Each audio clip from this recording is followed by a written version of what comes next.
అందరికీ నమస్కారం. మా లకడారం గ్రామంలో ప్రతి ఏటా ఎలా ఉంటుందంటే జనవరి 12 వివేకానంద జయంతి నుంచి స్టార్ట్ అయ్యి సంక్రాంతి పండుగ కూడా మా ఊర్లో క్రికెట్ పండుగ నెలకొంటుందండి. ఆ క్రికెట్ పండుగలో ప్రతి ఒక్క యువత పాల్గొని దీన్ని విజయవంతం చేస్తారు.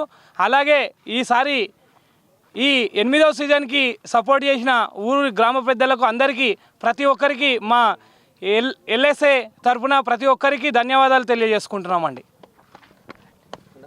ప్రీమియర్ లీగ్ 8వ సంవత్సరం కంటిన్యూగా మొదటి సంవత్సరం నుంచి 8వ సంవత్సరం వరకు ఈ సీజన్స్ని విజయవంతంగా పూర్తి చేసుకున్నాం.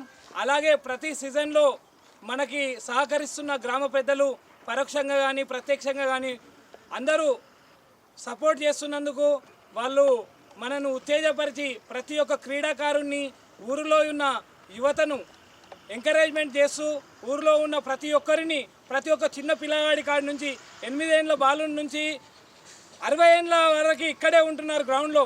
ప్రతి సంక్రాంతికి అంతటా సంక్రాంతి జరిగితే మన ఊరిలో క్రికెట్ పండుగ జరుగుతుంది. అదేవిధంగా ఈ సీజన్ బై సీజన్ ఈ టోర్నమెంట్ ఇలానే ఇంప్రూవ్ అయ్యి అభివృద్ధి చెంది దీన్ని ఇంకా ముందుకు తీసుకెళ్లాలని, అలాగే ప్రతి ఒక్కటి గ్రౌండ్ విషయంలో కానీ ప్రతి ఒక్క విషయంలో కానీ దీన్ని అభివృద్ధి చెందిస్తూ మన ఊరు మన చుట్టుపక్కల ఊర్లకి ఆదర్శం కావాలని కోరుకుంటున్నాను. అలాగే ఈ సీజన్కి వచ్చి 10 మ్యాచ్లు జరిగాయండి.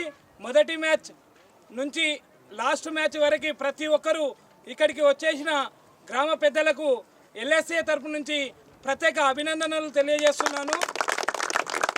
ఈ క్రికెట్ అంటే క్రీడ ఎలా ఉంటుందంటే మనిషిని ఉత్తేజపరుస్తుంది. ఏ సమయంలో ఏది జరుగుతుంది అనేది చెప్పలేం. ప్రతి ఒక్కటి ఎట్లా అంటే మనం ఎంత కష్టపడితే అంత ఫలితాన్ని ఇస్తుంది. స్వామి వివేకానంద గారు చెప్పినట్టు కెరటం మనకు ఆదర్శం, లేచి పడుతున్నందుకు కాదు పడినా లేస్తున్నందుకు.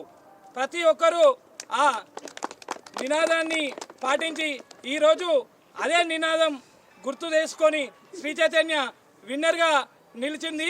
వారికి నా తరపు నుంచి గ్రామ ప్రజల తరపు నుంచి ఎల్ఎస్ఏ తరపు నుంచి ప్రత్యేక అభినందనలు తెలియజేసుకుంటూ నాకు ఈ అవకాశం కల్పించిన ఎల్ఎస్ఏ కమిటీకి ప్రత్యేక అభినందనలు తెలియజేస్తున్నాను.